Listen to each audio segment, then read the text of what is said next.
The village of Amabara was like no other, a small bright haven cradled between rolling green hills and a wide flowing river that shimmered beneath the sun.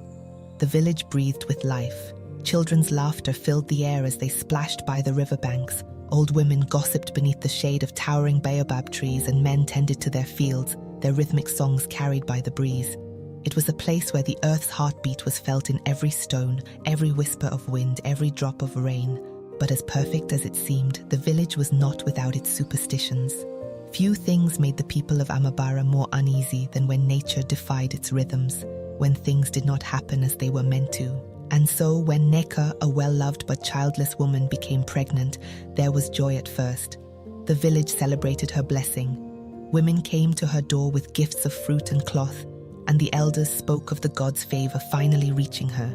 But time passed. 9 months came and went. Yet the child in her womb refused to meet the world. Neka, though heavy with both child and concern, remained calm. She knew her baby would come when it was time, for she felt the life inside her, solid and vibrant, kicking against the walls of her womb. Her husband, Udoka, was less composed, pacing each night by their small thatched home, listening to the quiet in the air as if the silence held an answer. He loved Aneka deeply, but his worry gnawed at him as the days grew longer and darker, settling in his chest like a cold stone. On a night unlike any other, Chidinma decided to come into the world. The sky that night was alive with fury. Thunder crashed above the village, shaking the rooftops, while lightning split the darkness with jagged fire forks. The rain fell in heavy, relentless sheets, drowning the earth as if the gods themselves were scrubbing the land clean for something new. Neka's labor pains came like a storm, sudden, sharp, and unforgiving. She clutched her belly, her breath short and frantic, as Udoka rushed to her side. Inside their small, dimly lit home, a fire flickered weakly, casting shadows that danced across the walls. There was no time to summon the village doctor. The storm outside raged too violently for anyone to make the journey, but they were not alone. With them was Kamsi, the village midwife, a woman whose hands had brought countless lives into the world. Her face, etched with the lines of years, remained calm even as the wind howled like a beast at the door. She placed her hands on Neka's swollen belly, her fingers gentle yet firm, and nodded. "It is time," Kamsi whispered, though her voice was almost lost beneath the storm's roar. And then, at the exact moment when a loud crack of thunder split the air, the baby entered the world. But as Kamsi held the newborn in her hands, a sudden stillness fell over the room. It was not the stillness of peace, but something else, something heavy and foreboding. The baby was perfect, small, delicate, and beautiful. But there was something else, something rare, something almost unimaginable. Chidinma was born with both male and female parts. Though wise in many ways, Kamsi had never seen such a thing. Her heart pounded in her chest, and her mind raced with questions she dared not speak. She looked at Neka and Udoka, who were gazing at their newborn with exhaustion and love, unaware of the midwife's sudden fear. How could she tell them? What would this mean for the child and the family? The storm outside seemed fiercer, as if nature was unsettled by what had just transpired.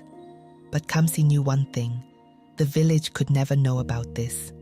The people of Amabara were kind, but they were also steeped in tradition, in the old ways. They would not understand, they would fear what they did not know. They would cast this child as an outcast, or worse, declare it cursed. Aneka, her face wet with sweat and tears, reached out for her child, and Kamsi gently placed the baby in her arms. But before she did, she whispered, her voice barely audible above the storm. "There is something you must know." Neka looked up, her eyes wide, and Kamsi explained in hushed, careful words. She spoke of the child's difference, of the secret they now shared. Neka and Udoka listened, their faces pale, their joy tinged with fear. What would this mean for their beloved Chidinma? But at that moment, as the baby rested in her mother's arms, so small and fragile, one thing was sure. No matter what happened or the challenges ahead, they loved their child. They loved her fiercely, with a love that no secret could diminish. "We must keep this between us," Neka whispered, her voice steady despite the storm in her heart. "For Chidinma's sake." Udoka nodded, his face tight with resolve. "No one can know. Kamsi, her heart heavy with the weight of this secret, agreed. She had delivered many children, but never had she held a secret as delicate and dangerous as this one. "I promise," she said, her voice firm. "Chidinma's secret is safe with me." Chidinma's life had begun not just with a cry, but with a secret, one that would shape her, haunt her, and perhaps one day set her free. Chidinma grew in the village of Amabara like a delicate flower that bloomed in the shade, unseen by most but beautiful nonetheless. From the outside, she was like any other child, playing in the dust of the village paths, her laughter floating on the breeze. But beneath the surface was a quiet distance, a subtle thread of separation that only those who looked closely would notice, and few ever did. Her secret, woven into the very fabric of her existence, remained hidden, locked away by her parents and the midwife Kamsi. No one in the village suspected that the little girl with the kind eyes and gentle smile was different. No one knew that the weight she carried was heavier than any child should bear. As Chidinma grew, Neka and Udoka loved her fiercely, but they were always cautious, always watching. Every milestone of her young life was marked with quiet care, a whispered reminder from her mother, a protective glance from her father. Bathing, dressing, even playing, everything had to be done with secrecy. The children of Amabara often gathered at the village stream, a bubbling clear ribbon of water that wound its way through the forest. There, they would laugh, splash, and swim, their joyful cries echoing among the trees. But Chidinma was never among them.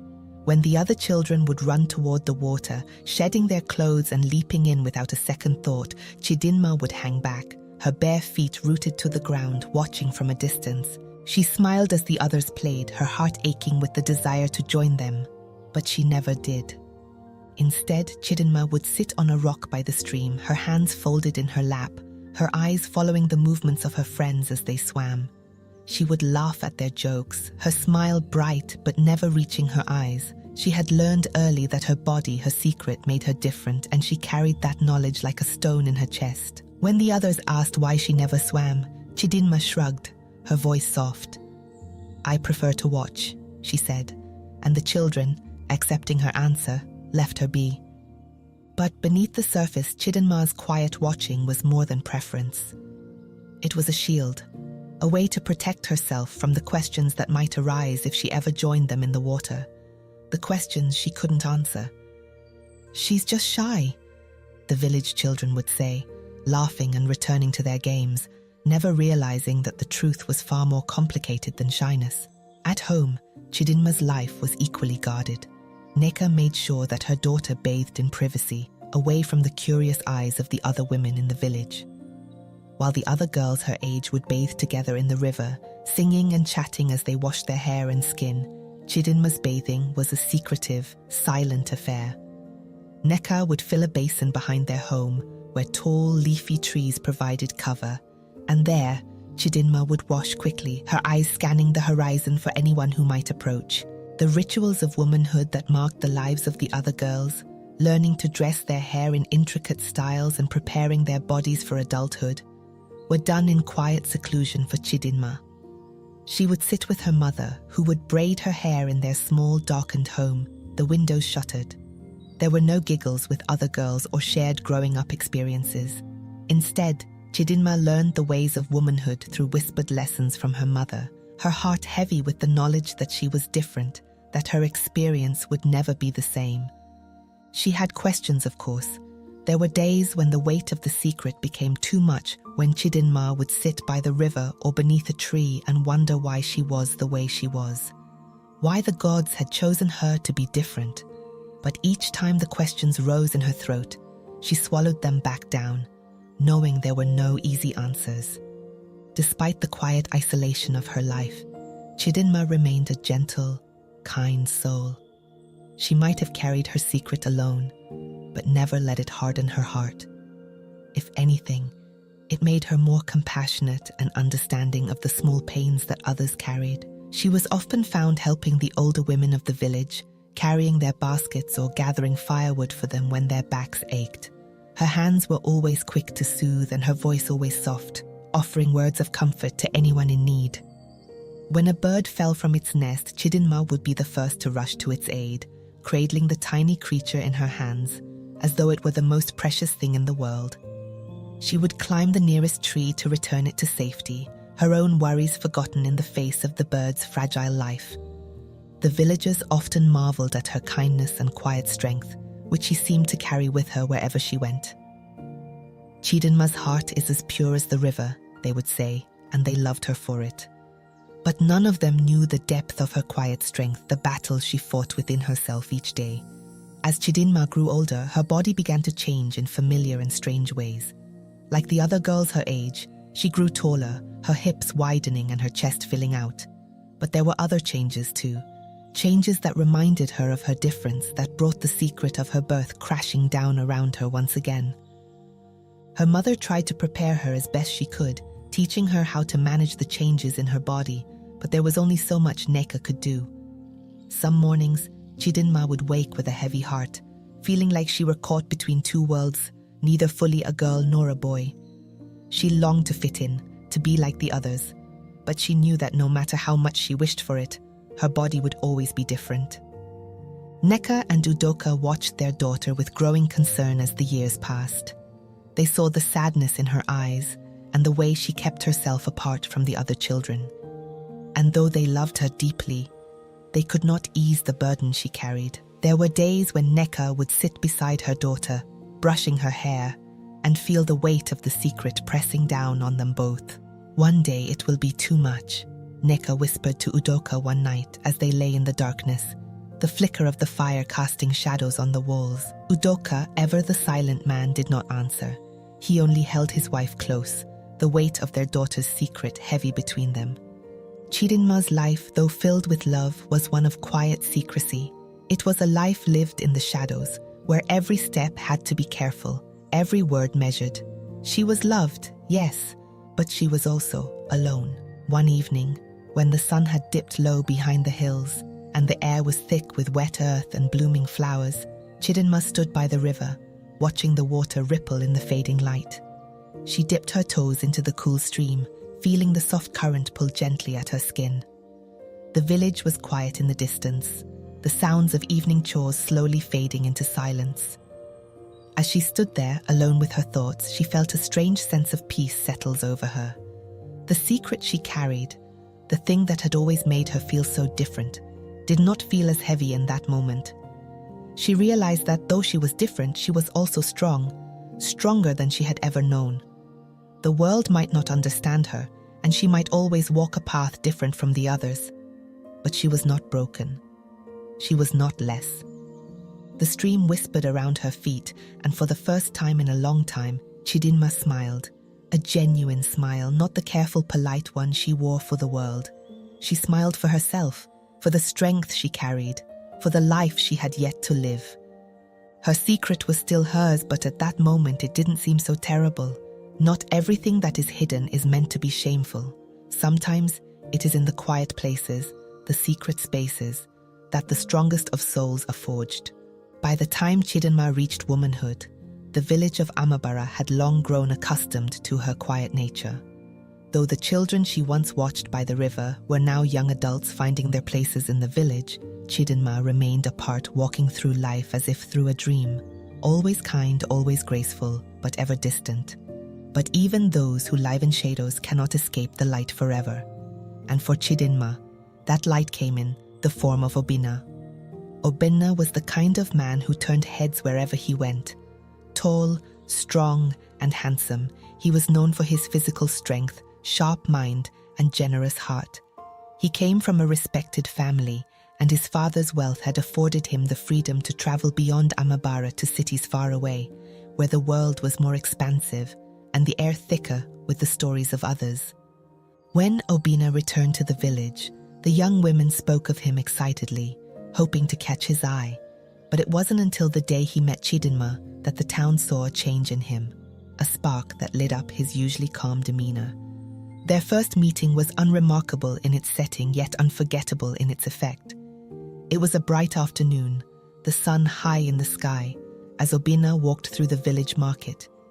He had been speaking with the blacksmith when he first saw her, standing by her mother's vegetable stall, her eyes downcast as she arranged bundles of fresh greens. Something about her quiet beauty struck him. Perhaps it was her grace, the way she moved with the gentleness of someone who carried no malice, or the sense of solitude surrounding her like a cloak. Whatever it was, Obinna could not look away. He approached the stall, pretending to examine the vegetables.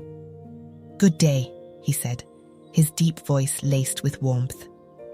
Chidinma looked up, startled by the unfamiliar voice. Her gaze met his, and for a moment she was caught, held by the intensity of his eyes and the openness in his expression. Of course, everyone had heard of Obinna, but this was the first time she had spoken with him. "Good day," she replied softly, her voice barely audible above the chatter of the market. Obinna smiled. "You must be Neka's daughter, Chidinma. I've heard much about you." Chidinma glanced away, her fingers tightening around the bundle of vegetables in her hands. She was not used to such attention, especially not from someone like Obinna. She felt exposed under his gaze, as though he could see through the layers of secrecy that wrapped around her. But despite her discomfort, something about his presence calmed her, and she nodded. "Yes, I am Chidinma." From that day, Obinna sought out Chidinma whenever he could.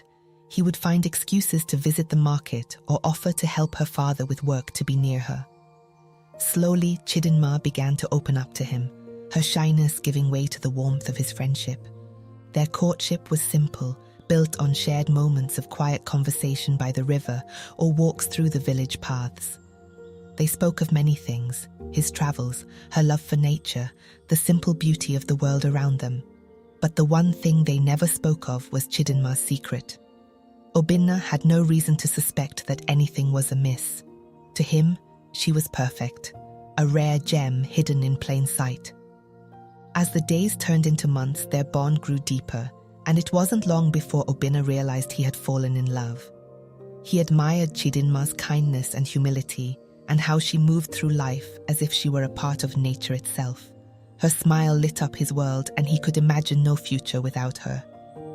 And so, one warm evening, as the sun set in a blaze of gold and crimson, Obinna knelt before her beneath the ancient baobab tree that stood at the heart of the village and asked her to marry him. When the news spread, the village erupted in celebration.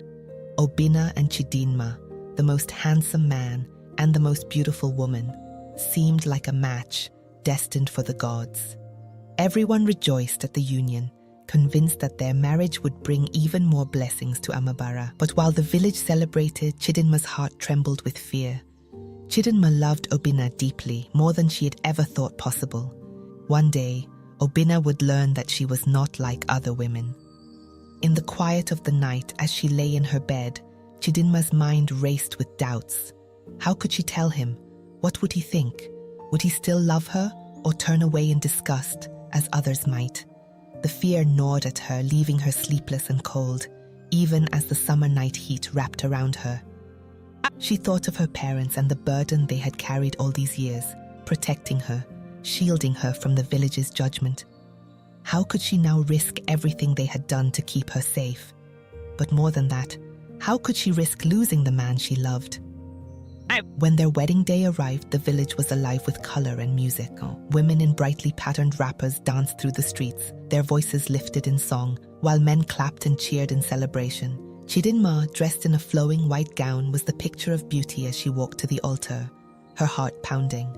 The ceremony was a grand affair, held beneath the same baobab tree where Obinna had proposed. The village elders gave their blessings, speaking of the strength of love and the importance of unity. Chidinma smiled, but beneath her serene exterior, her fear only grew. That night, after the wedding feast had ended and the village had quieted, Chidinma sat beside Obinna in their new home. The fire burned low in the hearth, casting soft shadows on the walls. Obinna, his heart full of joy, reached for her, his touch gentle and warm, but Chidinma hesitated, her breath catching in her throat. "Not yet," she whispered, pulling away slightly. "Let's wait a little longer, my love."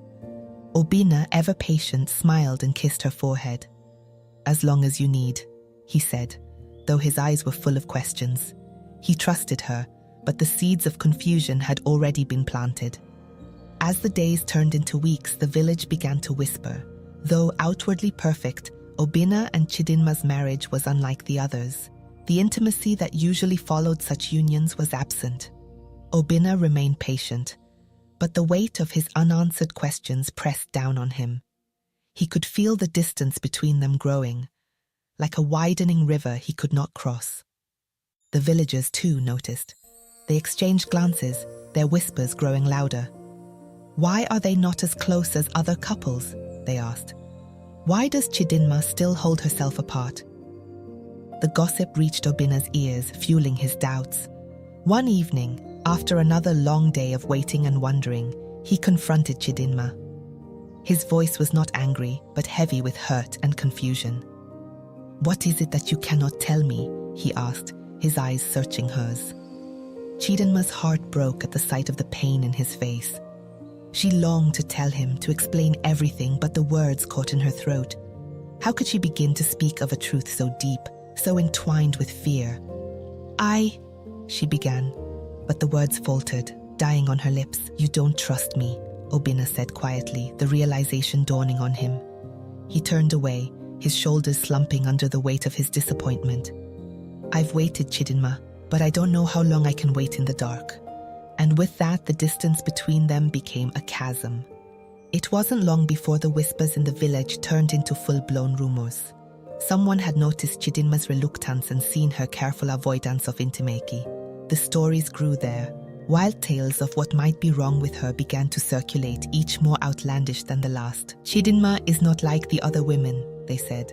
"She has a secret."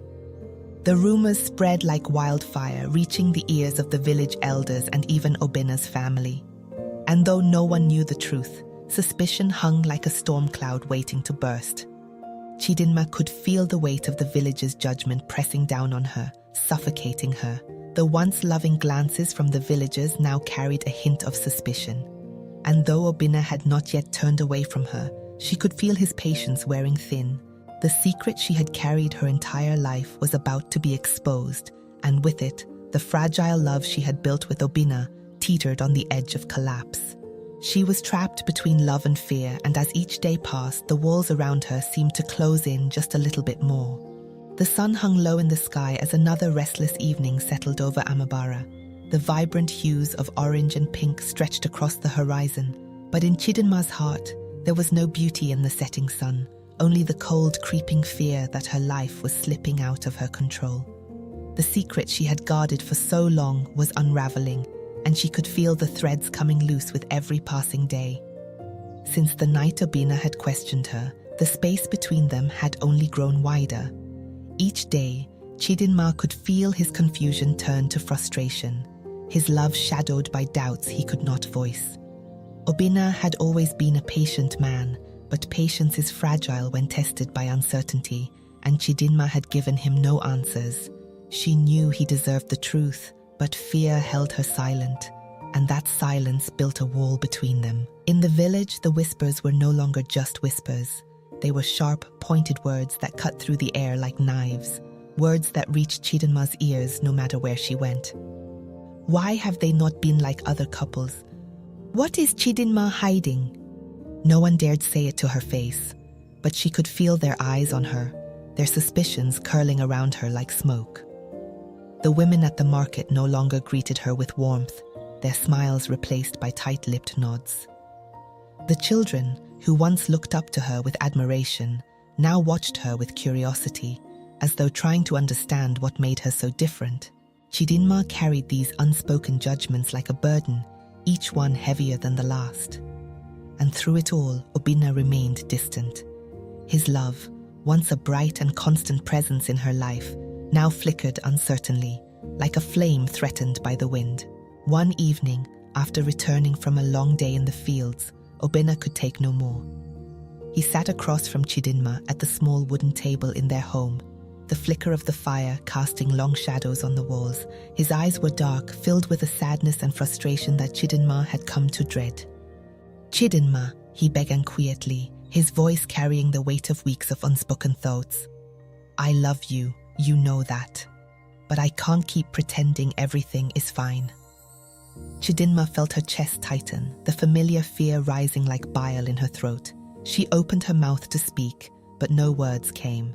How could she begin to explain the truth when she herself had spent years running from it? Obina's voice grew more urgent, more desperate. I have been patient, I have waited. But now, the whole village is talking. I need to know what's going on. I need you to trust me. His words hung in the air, heavy with expectation. Chidinma's heart ached. She wanted to tell him everything, to lay bare the truth that had haunted her since birth. But the fear of rejection, of losing him forever, was too strong. Obina, she whispered, her voice trembling, please, just give me a little more time. But Obina's patience had worn thin. He stood abruptly, the chair scraping against the floor, his eyes searching her face for answers she could not give. Time? He repeated, his voice rising in frustration. What are you hiding from me? From everyone? I can't live like this, Chidinma. I can't keep pretending not to see the distance between us. He turned away, his broad shoulders slumped in defeat, and for the first time since they had been married, Chidinma felt the cold sting of distance that no words could bridge.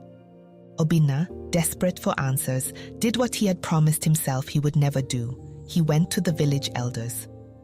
He sat before them in their small meeting house, his head bowed in respect, but his heart heavy with confusion.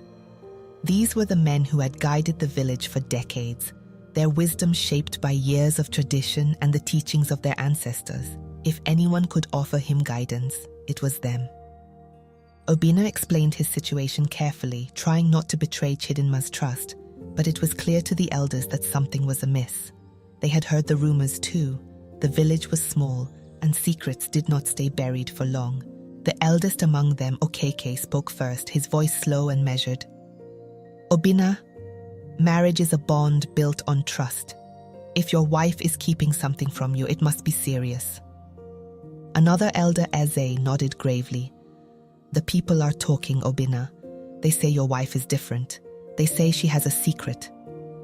Obina's heart sank. He had come here for guidance, but their words only deepened his fears. What am I supposed to do? He asked quietly, his voice thick with frustration. Okeke's gaze was stern but kind. Sometimes when a person holds a secret so tightly, it is because they fear what the truth will bring. You must be patient, yes, but you must also prepare for what may come. Obina left the meeting with more questions than answers. The elders had not given him the solution he sought, but their words stayed with him, echoing in his mind as he walked through the village streets. It wasn't long before the village's suspicions turned into accusations. One by one, whispers became rumors, and rumors became stories spun from half-truths and exaggerations. Someone, it seemed, had noticed Chidinma's avoidance of the village women, her reluctance to join in the rituals of womanhood. Others recalled how she had never swum in the river with the other children. And still others had their own speculations. There is something wrong with her, they said in hushed tones. She is not like the rest of us. Chidinma could feel the weight of their stares wherever she went. Once she had been admired for her beauty, for her gentle spirit. Now she was an object of curiosity and suspicion. Every glance, every whispered conversation was a reminder that her secret was no longer safe. The breaking point came one afternoon at the village market.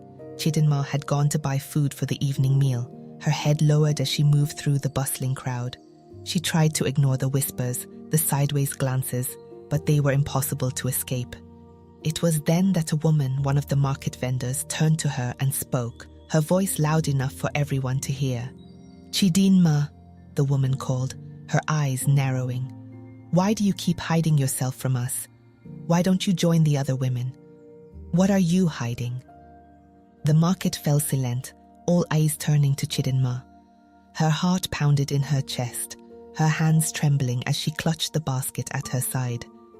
She could feel the weight of their collective gaze, the unspoken accusations hanging in the air. Unable to speak, unable to breathe, Chidinma turned and fled from the market, her feet pounding against the earth as she ran. The voices of the villagers followed her, their words sharp and cruel, chasing her all the way back to the small house she shared with Obina. That night, as the village buzzed with the fresh fuel of gossip, Obinna came home with a look on his face that Chidinma had never seen before. There was no warmth in his eyes, no tenderness in his voice. "The village is talking," he said quietly, though his words carried the weight of an accusation. "They say you are hiding something from me. Is it true?" Chidinma's heart raced. She had known this moment would come, but that didn't make it any easier to face. She stood there, frozen, her eyes wide with fear. "Obinna, she began, but he cut her off, his voice rising with frustration. "No more excuses, Chidinma. I have waited long enough. You need to tell me the truth, whatever it is. I deserve to know. What are you hiding from me?"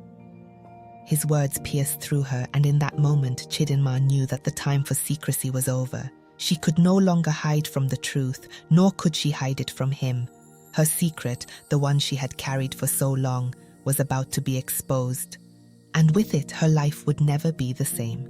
The sun had disappeared behind a veil of thick grey clouds, casting a cold shadow over Amabara. The village, once full of vibrant life and energy, now felt like a place on the brink of collapse. The drought had come suddenly, stealing the rains that once nourished their fields and filled their river. Day after day, the sun scorched the earth, and the villagers grew desperate as their crops withered, and the river turned to little more than a muddy trickle. Fear gripped the people, their prayers had gone unanswered, and the whispers of famine haunted the air. It was in the midst of this despair that the village elders gathered once more, their faces grave as they sought the wisdom of the oracle. The gods, they believed, must have been angered. Only a powerful sacrifice could restore balance and bring the rains back. And so, when the oracle declared that the drought was a sign of imbalance in the world, the elders knew what must be done. Only the sacrifice of a pure, untouched woman could cleanse the land and restore harmony. But finding such a woman was no easy task in a village where life was woven into the fabric of community, marriage, and family. Eyes turned, reluctantly at first, but then with growing certainty, toward the one woman who had lived in isolation, untouched by the bonds of marriage, Chidinma. It was early morning when the village elders arrived at Chidinma and Obinna's home, their presence heavy with purpose. Obinna, his heart already burdened by the unspoken tension between them, stood beside his wife as the elders entered their home. Chidinma could see the worry in his eyes, the questions still lingering there. But for now, those questions were pushed aside as the elders spoke. "The oracle has spoken," Elder Okiki said, his voice as deep and unyielding as the drought itself. "Our village is suffering because the world is out of balance. The gods demand a sacrifice to restore harmony. A pure woman, untouched, must give herself for the good of us all." Chidinma felt the weight of the elder's words settle on her chest like a stone. She could feel the eyes of the room shift toward her, and though no one spoke it aloud, the meaning was clear. She was the one they sought. She, the woman whose secret had kept her apart from the others, was now the only one who could save them. Obinna's face grew pale as realization dawned on him. "No," he said, shaking his head. "You can't ask her to do this. She is my wife." But the elders remained firm. "She is the only one, Obinna," Okeke replied solemnly. "It is her purity that will cleanse the land. The gods have chosen her." Chidinma stood in silence, her heart racing. Her mind flashed back to all the years she had spent hiding, keeping herself apart from the village, guarding her secret like a precious, fragile thing. And now, in this moment, it seemed that the very thing that had set her apart would be what the village needed most. That night, Chidinma sat by the dying fire in their home, staring into the flickering flames. The words of the elders echoed in her mind, their weight pressing down on her, but there was something else, too. A strange sense of clarity that had begun to settle over her heart. Obinna sat beside her, his hand resting gently on her arm. He hadn't spoken much since the elders had left, but now, in the quiet of the night, he broke the silence. "You can't do this, Chidinma," he whispered, his voice thick with emotion. "I can't lose you. We'll find another way. There has to be another way." Chidinma turned to him, her eyes filled with a calm he hadn't seen in her for months. "Obinna, she said softly, her voice steady. I've spent my whole life hiding from who I am, from the truth about myself and from the people who love me, but this is something I can do.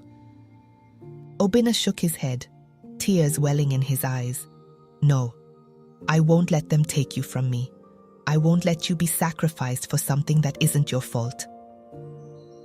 But Chidinma reached out and took his hands in hers, her touch gentle yet firm. It's not about fault, she whispered. It's about doing what's right. The village needs me, Obinna, and I need to do this, not just for them, but for myself. For a long moment, Obinna said nothing, his grip tightening on her hands as if he could hold her to this world through sheer will alone. But finally, he nodded, his heart heavy with a mixture of love, fear, and the painful acceptance that this might be the last night they spent together. The day of the sacrifice dawned grey and somber.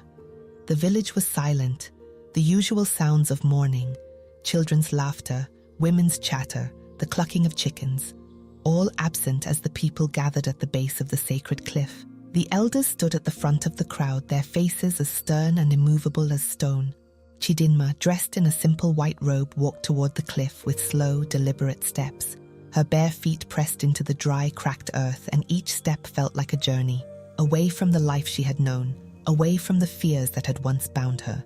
The sky overhead was thick with clouds, the air heavy with the scent of impending rain, though not a drop had yet fallen.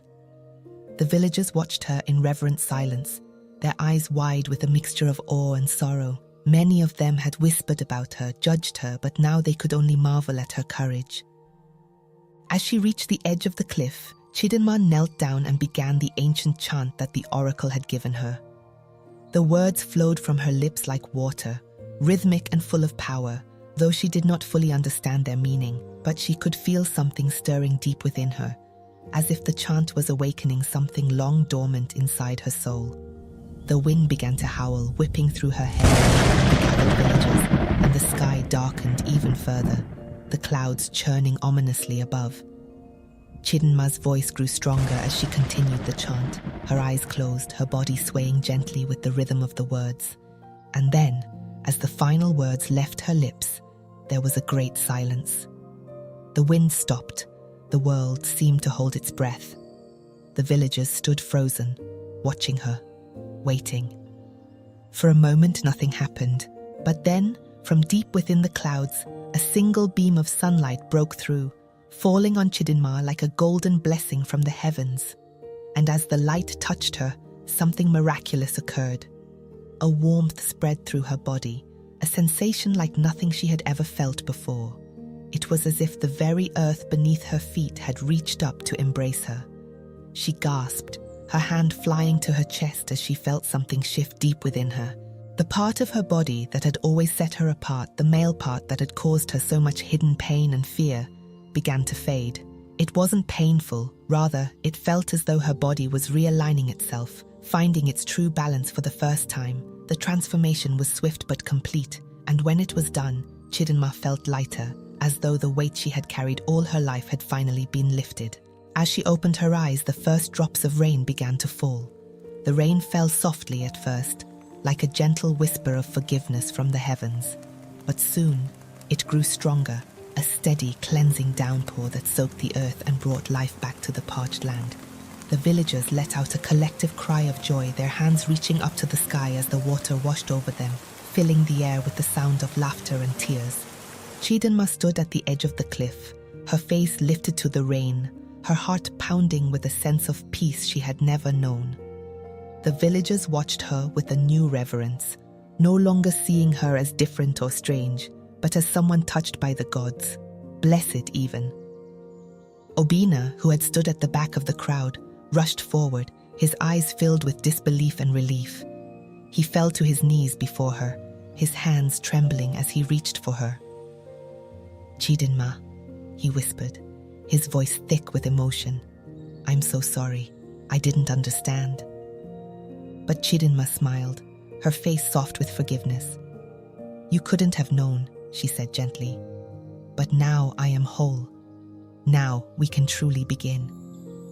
The village, once fractured by suspicion and fear, was united again, thanks to Chidinma's courage.